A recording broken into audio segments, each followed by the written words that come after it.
Hello बच्चों, आज मैं आपके सामने लेके आया हूँ रसायन विज्ञान जैसे केमिस्ट्री का मॉडल पेपर सेट का 1 लेकर के आया हूँ। जो इसमें से जो बिहार बोर्ड में आने वाली क्वेश्चन है ये मैं आपको बता रहा हूँ। केमिस्ट्री का देखिए मॉडल पेपर का क्वेश्चन। पहला क्वेश्चन यहाँ पे दिया हुआ है, बोल रहा है कि निम्नलिखित में कौन रवादार ठोस पदार्थ का उदाहरण है। क्या बोल रहा है? निम्नलिखित में से कौन रवादार ठोस पदार्थ का उदाहरण है। ऑप्शन में देखिए, ए रबर, बी में कांच, सी में प्लास्टिक और डी में बर्फ। तो पानी जब मान लीजिए जम करके बर्फ बन जाता है तो वो क्या होता है, रवादार ठोस के समान हो जाता है। इसीलिए आपका आंसर जो डी दिख रहे हैं ये राइट होगा। ठीक है, अगला क्वेश्चन देखिए कि फलक केंद्रित घनाकार इकाई सेल में परमाणुओं की संख्या होती है। फलक केंद्री मतलब क्या होता है, फेस सेंटर क्यूबिक। फलक केंद्रिक घनाकार इकाई सेल में परमाणुओं की संख्या होती है। देखिए ऑप्शन में 1, बी में 2, सी में 4, डी में कितना है 8। तो यहाँ पे ऑप्शन जो आपको 2 नंबर का जो सी दिख रहा है 4, ये 4 होगा राइट आंसर। अब NaCl, देखिए NaCl क्रिस्टल की संरचना होती है पिंड केंद्रित, फलक केंद्रित, अष्टफलक और वर्गीय तल। तो यहाँ पे जो ऑप्शन 3 में देख रहे हैं बी नंबर, ये राइट होगा। ठीक है, अब देखिए सरल घनीय जालक में संकुचन क्षमता होती है। सरल घनीय जालक में संकुचन क्षमता होती है। तो इसमें अगर इसका निकालिएगा तो कुल परमाणु की संख्या होता है 1/8 गुना 8 तो 1 होगा। और इसका तब बोलेगा संकुचन क्षमता का फार्मूला होता है, तो फार्मूला लगेगा एक कण का आयतन और नीचा में फिर लगेगा जालक का आयतन तो गुना 100। तो एक कण का आयतन, तो आयतन का मतलब गोलाकार होता है तो 4/3πr³ इसका हो जाएगा। और नीचे में जालक का आयतन तो 8 तो AQ होता है तो AQ हो जाएगा तो 8r³ हो जाएगा। ये कैंसिल होगा तो आपको मिला जुला के सब मिल के आएगा कितना 52.4 आएगा। तो यहाँ पे देख रहे हैं 52 ए में क्या है 52% है और बी में 68%। तो कोई भी उसके आसपास नहीं रहती, लेकिन 52% क्या है नज़दीक। तो यहाँ का इसका जो ए आंसर होगा ये राइट होगा। अब देखिए निम्नलिखित में से किस प्रकार के घोल में परासरण की क्रिया नहीं होगी। आइसोटोनिक विलय, हाइपोटोनिक विलय और हाइपोटोनिक विलयन, इनमें से सभी। बोल रहा है क्या, इनमें से सभी। तो ये जो आपका ऑप्शन जो ए नंबर दिखा आइसोटोनिक विलयन, इसमें क्या होगा, नहीं होगा। ठीक है, अब देखिए 6 नंबर क्वेश्चन क्या बोल रहा है, निम्नलिखित तनु विलयन के वाष्प दाब का आपेक्षिक अवनमन विलयन में उपस्थित वाष्पशील विलय के मोल प्रभाज के बराबर होता है। इस कथन को कहते हैं, एक बार फिर से सुनिए, किसी तनु विलयन के वाष्प दाब का आपेक्षिक अवनमन विलयन में उपस्थित वाष्प विलय के मोल प्रभाज के बराबर होता है। इस कथन को कहते हैं। तो इस कथन को क्या कहते हैं, देखिए यहाँ पे है हेनरी का नियम, ड्यूलोंग पेस्टी का नियम, रावल का नियम और ला सातेलिए का नियम। यहाँ पे क्या होगा, ये जो आपका ऑप्शन दिख रहा है ये क्या होगा, रावल का नियम। किसका नियम, रावल का नियम। अब देखिए 7 नंबर, एक विलय जिसका विलयन में संयोजन या वियोजन नहीं होता है उसके वांट हॉफ गुणक का मान होगा 1.0, 1 से कम, 1 से अधिक और 0। क्या बोल रहा है, 1 से अधिक या 0, तो क्या होगा 1.0 होगा। ठीक है, अब बोल रहा है द्रवित NaCl के विद्युत अपघटन से कैथोड पर निम्नलिखित में से कौन मुक्त होता है। Chlorine, sodium amalgam, hydrogen. तो यहाँ पे होगा सोडियम अमलगम। ठीक है, अब देखिए 9 नंबर क्वेश्चन, आपको इसमें 9 नंबर जो क्वेश्चन है 9 नंबर देखिए 9 नंबर में क्या है, वह फेराडे के विद्युत विक्षेपण के प्रथम नियम को निरूपित करने के लिए निम्नलिखित में से कौन समीकरण सही है। mz बराबर ct, mz बराबर c z t, mc बराबर z × t और सी बराबर एम जेड टी। तो आपको 9 नंबर में जो आपको ऑप्शन दिख रहा है एम बराबर सी जेड टी, ये राइट है। ठीक है। निम्नलिखित में से कौन, बोल रहा है निम्नलिखित में से कौन अभिक्रिया एनोड पर संभव नहीं है, एनोड पर संभव नहीं है 10 नंबर में। तो Cr2, ये जो आपको ऑप्शन दिख रहा है Cr2O7 पे 2 minus plus 14 Z H plus 6E बराबर ये। उसके बाद देखिए समीकरण इस पर 2R3 प्लस 7H2। तो ये जो आपको दिख रहा है ना ऑप्शन ए ही गलत है, इस पे संभव नहीं है और सब पे हो जाएगा। अब देखिए निम्नलिखित में से किस, 11 नंबर में, निम्नलिखित में से किस विद्युत अपघटक विलयन का विशिष्ट चालकता सबसे कम होगा। क्या करता है, विशिष्ट चालकता सबसे कम, तो कितना सबसे कम होगा, तो ए में 2n, बी में 0.002n और सी में 0.02n और डी में 0.2n। तो ये जो आपका ऑप्शन जो दिख रहा है 11 का बी, ये राइट होगा, 11 का बी ये राइट होगा। ठीक है। अब देखिए अभिक्रिया A2A-B के लिए वेग का निरूपण निम्नलिखित में से किसके द्वारा होगा।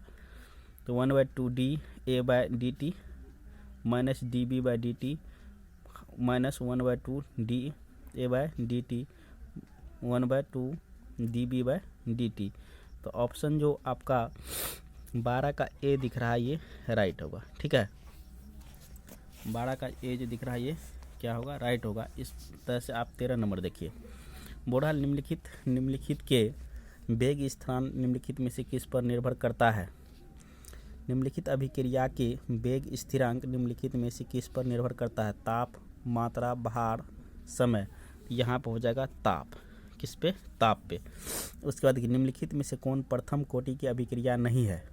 क्या बोल रहा है, प्रथम कोटि की अभिक्रिया नहीं है। तो इसको आपको दिखाना है कि प्रथम कोटि का अभिक्रिया कौन इसमें से नहीं होगा। ये देखिए ऑप्शन ए देख लीजिए, CH3 COOH3 plus H2 dash CH3 COOH plus CH2OH। उसके बाद देखिए इसमें बी में, उसके बाद सी में, उसके बाद डी। तो यहाँ पे जो 14 नंबर का बी होगा ये राइट होगा। इस पे क्या होगा, प्रथम कोटि की अभिक्रिया ये नहीं है। ठीक है। अब देखिए 15 में, जल में H2 ये गैस है प्लस क्लोरीन गैस का सूर्य के प्रकाश की उपस्थिति में जब अभिक्रिया होता है तो क्या मिलता है, हाइड्रोक्लोराइड गैस की अभिक्रिया की कोटि। तो सूर्य की उपस्थिति में हो रहा है तो यहाँ पे होगा ए का 2, ए में 3, बी में देखिए 2, सी में 1, डी में 0। तो ये इसका डी क्या होगा, 0। 15 का जो डी होगा ये राइट है। अब देखिए दूध बोल रहा है 16 में देखिए अधिशोषण की अभिक्रिया, अधिशोषण की प्रक्रिया होती है ऊष्माशोषी पृष्ठीय घटना ऑक्सीकरण अवकरण। तो 16 का जो बी दिख रहा है ना ये राइट होगा। 16 का बी ये क्या है, राइट है। दूध है वसा में परिक्षेपित वसा, बी वसा में परिक्षेपित जल और जल में परिक्षेपित वसा, जल में केसिन का निलंबन, जल में केसिन का निलंबन। तो यह होगा जल में परिक्षेपित वसा। ठीक है। दूध क्या है, जल में परिक्षेपित वसा है। ठीक है। अब 18 नंबर देखिए। अब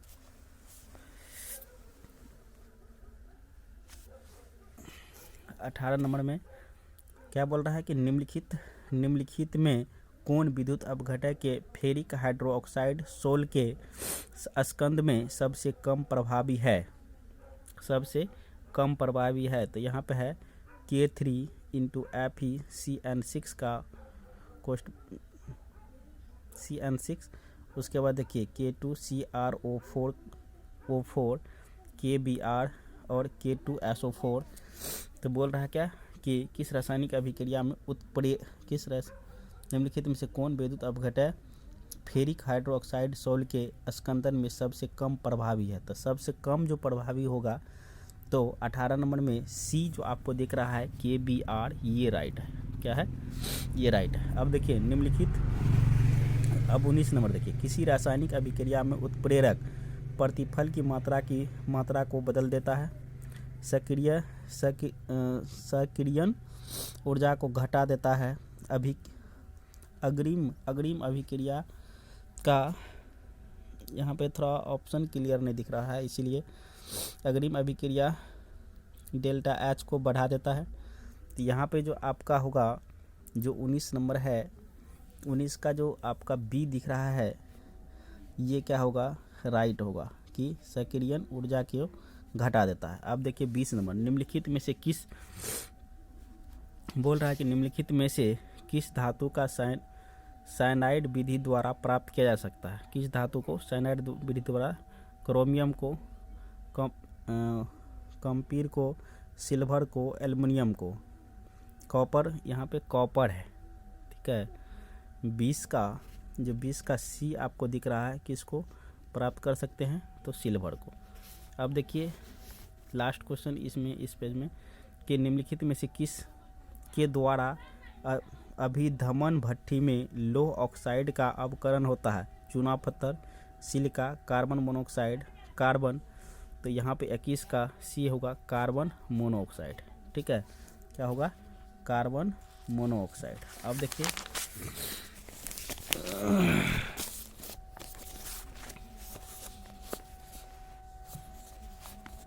अब 22 नंबर क्वेश्चन, 21 तक हो गया था, अब 22 में देखिए क्या बोल रहा है कि विद्युत, क्या बोल रहा है, विद्युत अपघटन पर आधारित किसी अशुद्ध धातु के शोधन की प्रक्रिया कहलाती है। विद्युत अपघटन पर आधारित किसी अशुद्ध धातु के शोधन की प्रक्रिया कहलाती है विद्युत शोधन, विद्युत अवकरण, स्व अवकरण, दर्वन। तो 22 का जो हो जाएगा ए, क्या होगा, विद्युत शोधन, ठीक है। अब देखिए 21 नंबर, 23 नंबर, निम्नलिखित में से किससे तांबा धातु का निष्कर्षण होता है। बोल रहा है निम्नलिखित में से किससे तांबा धातु का निष्कर्षण होता है। तो देखिए C2, C2O, Cu2O, Cu2S, CuFeS2, CuCO3 into CuOH का होल 2। तो यहाँ पे क्या होगा, सी जो आपका राइट दिख रहा है ये होगा, ठीक है। अब 24 नंबर देखिए, बोला निम्नलिखित में से कौन हाइड्रोजन बंध नहीं बनाता है। हाइड्रोजन बंध नहीं बनाता है, NH3, H2O, HCl और HF। तो यहाँ पे जो 24 का HCl देखो, हाइड्रोजन क्लोराइड, ये होगा। अब बोल रहा है उत्कृष्ट गैसों के वाह्यतम सेल का इलेक्ट्रॉनिक्स विन्यास होता है NH2, NP5, NH2, NP6, NH2, NP3, NP4, NH2, NP3। तो यहाँ पे जो 26 का 25 ना है, हाँ 25 का जो बी होगा N2H2, NP6, ये सही है। अब 26 नंबर देखिए, बोल रहा है निम्नलिखित में से कौन सबसे प्रबल ऑक्सीकारक है। प्रबल ऑक्सीकारक, क्या बोल रहा है कि प्रबल ऑक्सीकारक। तो देखिए F2, Cl2, Br2, I2। तो क्या होगा, F2, ठीक है, फ्लोरीन। S8 में सल्फर की ऑक्सीकरण संख्या है। क्या बोल रहा है, S8 में सल्फर की ऑक्सीकरण संख्या है। तो कितना होगा इसमें, देखिए +2, -2, +6 और D। तो ऑक्सीकरण संख्या 0 हो जाएगा, ठीक है। अब 28 नंबर देखिए, इसमें 28 नंबर में बोल रहा है कि निम्नलिखित युग्मों में संक्रमण तत्व Na और Ca, Mg और Al, S और P, Cu और Fe। तो ये 28 का D जो दिख रहा है Cu और Fe, ये क्या है, राइट है। अब 29 में देखिए, निम्नलिखित में कौन आयन प्रति चुंबकीय है। निम्नलिखित में कौन आयन प्रति चुंबकीय है, Cr3 plus, V2 plus, Sc3 plus, Ti3 plus. तो यहाँ पे 29 का जो आपको है, 29 का जो सी आप देख रहे हैं, ये क्या होगा, राइट होगा। अब देखिए वेनेडियम Z बराबर 23 का इलेक्ट्रॉनिक्स विन्यास होगा। वेनेडियम, तो देखिए ए में ऑप्शन आपको दिख रहा होगा, बी में देखिए और सी में देखिए, डी में बोल रहा है इनमें से कोई नहीं। तो 30 का जो आपका बी दिख रहा है 1s2 2s2 2p6 3s2 3p6 4s2 और 3d10, तो ये आपका राइट होगा। ठीक है, अब देखिए निम्नलिखित बोल रहा है, निम्नलिखित में कौन लेंथेनाइड तत्व है। लेंथेनाइड बोल रहा है निम्नलिखित में से कौन लेंथेनाइड तत्व है। तो यहाँ पे 31 नंबर है, 31 का CD I आयोडन और GD इनमें से कोई नहीं, तो IN होगा। KMnO4 में Mn की ऑक्सीकरण अवस्था है। KMnO4 में Mn की ऑक्सीकरण अवस्था है, तो +2, B में +4, C में +7 और D में क्या है +6। तो इसमें से जो आपको दिख रहा है 32 का, तो 32 का जो आपका +7 दिख रहा है ये क्या होगा, राइट होगा।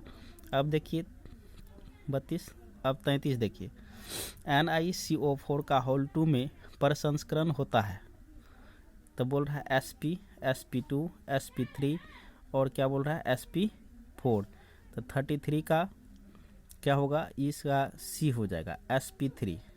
ठीक है, अब देखिए 34 में बोल रहा है K3 CrC2O4 का होल 3 में Cr की समवयन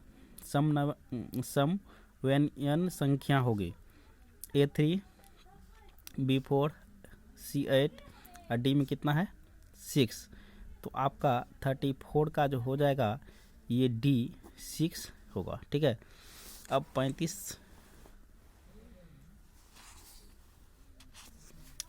नंबर क्वेश्चन देखिए। 35 नंबर बोल रहा है NH3 का होल 5 इंटू Br अकोष्ठबंध SO4 और CONH3 का होल 5 SO4 कोष्ठबंध इंटू Br आपस में किस प्रकार संबंधित है। आयन समावयन, हाइड्रेट समावयन और समन्वय समावयन और लिंकेज समावयन। तो इसमें से 35 का ए आपको दिख रहा है आयन समावयन। ठीक है, 36 में बोला क्लोरोफॉर्म है एक primary halide, tertiary halide, trio halogen व्युत्पन्न, टेट्रा हेलोजन व्युत्पन्न। तो 36 का जो आपको ए दिख रहा है प्राइमरी हेलाइड। ठीक है, अब 37 में एथिल ब्रोमाइड की अभिक्रिया सोडियम धातु से सूक्ष्म ईथर में कराने पर बनता है एथेन ब्यूटेन, उसके बाद प्रोपेन और एथिलीन। 37 का, तो 37 का आपको बी हो जाएगा, क्या हो जाएगा बी ब्यूटेन। निम्नलिखित में से कौन एथिल हेलाइड है, क्या बोला निम्नलिखित में से कौन एथिलील हेलाइड है। CH2 बराबर CH -Cl, CH बराबर C single bond CH2Cl, CH2 बराबर CH single bond CHCl CH3। तो यहाँ पे जो ऑप्शन आपको 38 में दिख रहा है ए नंबर, ये क्या होगा, राइट होगा। ठीक है, 29 में देखिए, 29 में बोल रहा है 39 में बोल रहा है अभिक्रिया के लिए C2H5OX plus HX C2H5X plus H2O के लिए हेलोजन अम्ल की अभिक्रियाशीलता का घटता हुआ क्रम क्या है। तो ऑप्शन आपको 4 ऑप्शन दिया हुआ है, तो इसमें जो बी नंबर आपको दिख रहा है ना, ये राइट होगा। ठीक है, जब एथिल क्लोराइड को AgCN के साथ गर्म करते हैं तो मुख्य प्रतिफल है। बोल रहा है कि जब सिल्वर कार्बन CN के साथ गर्म करते हैं तो मुख्य में से जब एथिल क्लोराइड को AgCN के साथ गर्म करते हैं तो मुख्य प्रतिफल क्या होता है, तो ethyl ethyl isocyanide, ethyl amine और एथिल नाइट्रेट। तो एथिल आइसोसाइनाइड, ठीक है। 40 नंबर निम्नलिखित में किसका द्विध्रुव आघूर्ण सबसे अधिक है? किसका द्विध्रुव आघूर्ण सबसे अधिक है? तो H CH3Cl, C2H2, CH2Cl2, CHCl3, CCCl4। यहाँ पे जो आपका 40 नंबर का जो आपका बी दिख रहा है ये राइट होगा, ठीक है। अब देखिए 41 नंबर में आते हैं। 41, ओहो यहाँ 41 का जो आंसर है ये गलत हो चुका है, ये मिस्टेक हो गया, सॉरी। ये होगा आंसर इसका। 41 का जो आंसर होगा क्या होगा? ये होगा। अब 42 नंबर पे देखिए, 42 नंबर में क्या है? बोल रहा है कि ईथर में केंद्रीय ऑक्सीजन परमाणु का प्रसंस्करण होता है sp, sp2, sp3, sp3 और d2। तो ये जो आपको 42 का सी आपको दिख रहा है sp3, ये राइट है। अब टेंशन दिए, फॉर्मेल्डिहाइड H3 MgBr के साथ अभिक्रिया करके बनाता है। क्या बनाता है? फॉर्मेल्डिहाइड H3 MgBr के साथ अभिक्रिया करके बनाता है। तो अभिक्रिया करके क्या बनाता है? तो C2H5OH बनाता है। क्या बनाता है? C2H5OH बनाता है, ठीक है। अब देखिए यहाँ पे आपको एक दिया हुआ है, स्ट्रक्चर दिया हुआ है CH3, CH पे CH3 single bond, CH3 single bond, COH single bond का यूपीएक नाम बोल रहा है आइसोप्रोपेनॉल, 2 प्रोपेनॉल, इनमें से कोई नहीं। और सी में क्या है? 1 प्रोपेनॉल। तो आपको 44 का जो बी नंबर दिख रहा है 2 प्रोपेनॉल, ठीक है। कितना है? 2 प्रोपेनॉल। अब देखिए 45 में प्राइमरी अल्कोहल के ऑक्सीकरण के पश्चात पहला यौगिक प्राप्त होता है कीटोन, ईथर, कार्बोक्सिलिक अम्ल, एल्डिहाइड। तो क्या बनता है? 45 का सी कार्बोलिक अम्ल, ठीक है। अब देखिए 46 नंबर क्वेश्चन, निम्नलिखित में से किसे ल्यूकास अभिक्रम कहते हैं? निम्नलिखित में से किसे ल्यूकास अभिक्रम कहते हैं? 46 का ए अनाद्र। देखिए अनाद्र ZnCl2 एवं सांद्र HCl को क्या बोलते हैं? ल्यूकास अभिक्रम बोलते हैं, ठीक है। परिशोधित स्पिरिट में रहता है 75% ethyl alcohol, 95.5% ethyl alcohol, 56% ethyl alcohol, 100% ethyl alcohol. तो 47 का जो बी आपको दिख रहा है 95.5% एथिल अल्कोहल रहता है परिशोधित स्पिरिट में, ठीक है। अब देखिए 48 नंबर, एल्डिहाइड एवं कीटोन का समान सूत्र क्या है? एल्डिहाइड एवं कीटोन का समान सूत्र क्या है?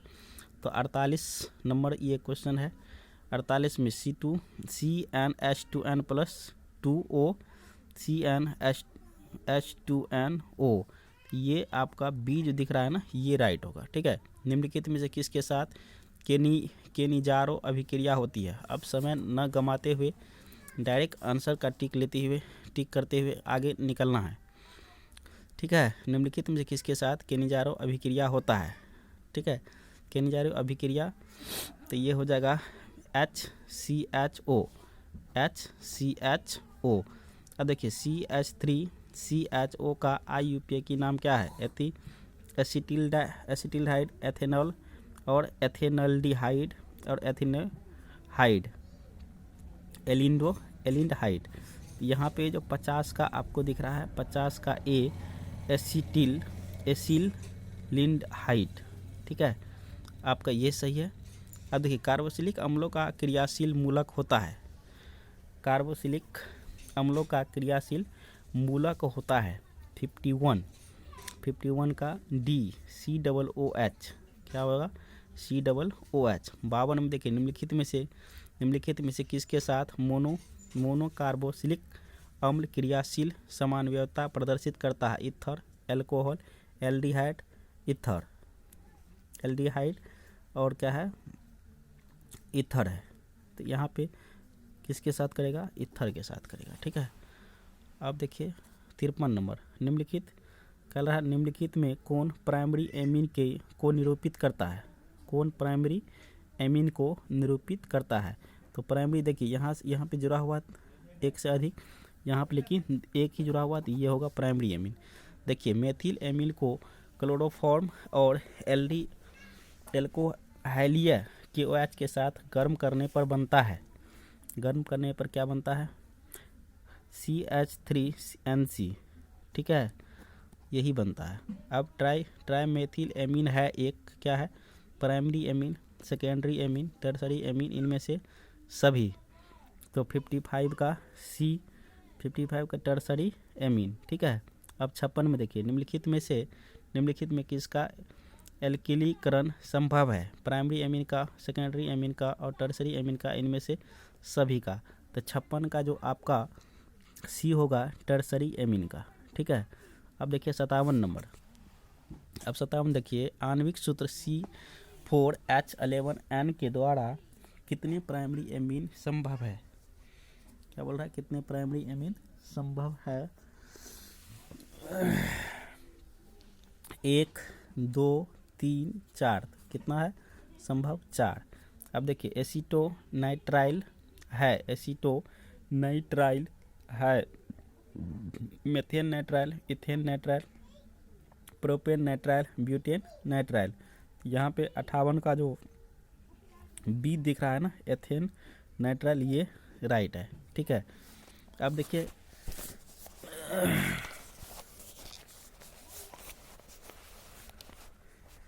59 नंबर क्वेश्चन है। 59 का क्वेश्चन देखिए, बोल रहा है कि निम्नलिखित में कौन मोनोसेक्राइड है, क्या बोल रहा है, निम्नलिखित में कौन मोनोसेक्राइड है, सुक्रोज, ग्लूकोज, मल्टोज और लैक्टोज।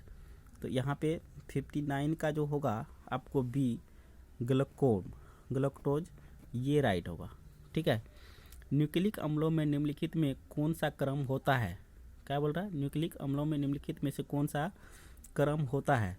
तो बोला भस्म, फॉस्फेट, सकरा, फॉस्फेट, भस्म, सकरा, भस्म, फॉस्फेट, भस्म, सकरा, फॉस्फेट।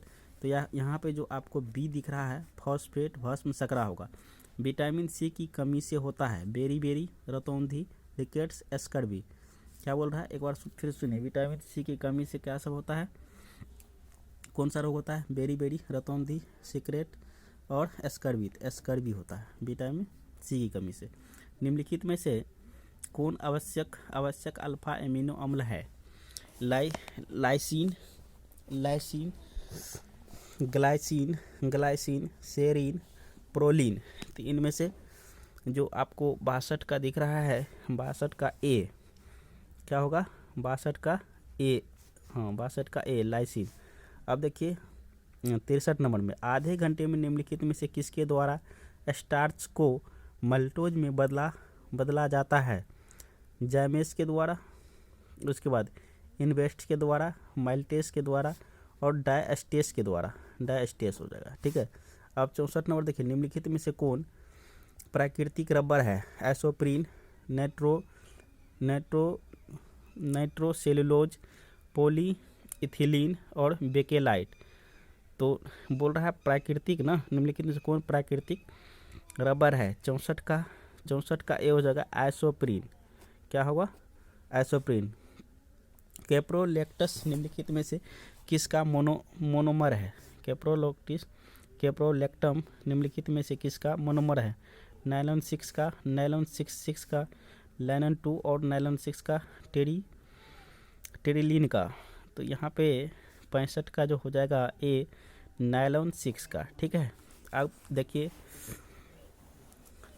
ये सारा ऑप्शन नहीं दिखा होगा लगता है, नायलॉन 6, नायलॉन 6, नायलॉन 6, नायलॉन 2 और 6 दोनों टेरिलीन थी, यहाँ पे नायलॉन 6 राइट आंसर होगा। अब देखिए 66 नंबर, निम्नलिखित में से डेक्रोन किसका उदाहरण है, पॉलीएमाइड का, पॉलीप्रोपिलीन का, पॉलीयूरेथेन का और पॉलिस्टर का। तो 66 का आपको डी क्या होगा, पॉलिस्टर का। ठीक है, क्लोरामीन टी है, क्या है, तो एंटी एंटी मेरेलियर और एनालॉजेसिक, उपशामक और एंटीसेप्टिक। तो 67 का जो आपको डी दिख रहा है क्या होगा, एंटीसेप्टिक होगा। ठीक है, अब देखिए 68 का, पेनिसिलिन का सबसे पहले आविष्कार किसने किया था? किसने किया पेनिसिलिन का सबसे पहले आविष्कार किसने किया? एम फ्लेमिंग, एल पास्टर, जी माथन, ए नोबेल। तो ए नोबेल होगा। अब 69 का देखिए, 69, फिनॉल का उपयोग निम्नलिखित में से किस रूप में होता है? कीटाणुनाशक, एंटीसेप्टिक, डिस्पेंसिंग, एंटीसाइड। तो ये हो जाएगा 69 का कि 69 का कि डिसइंफेक्टर के रूप में। मॉर्फिन है एक क्या है? तो देखिए एंटीसेप्टिक है, एनालाइजेसिक है, एंटीबायोटिक है और क्या है, एनेस्थेटिक। तो ये होगा एनाइलजेसिक। क्या होगा? एनाइलजेसिक। इस तरह से आपका 70 क्वेश्चन का सेट कंप्लीट हो गया। ठीक है, इस सेट को देखें और अपने दोस्तों में शेयर करें। सभी लोग अधिक से अधिक संख्या में क्वेश्चन को राइट आंसर दे करके अपना बोर्ड में अधिक से अधिक नंबर लाने की प्रयास करें। जय हिंद,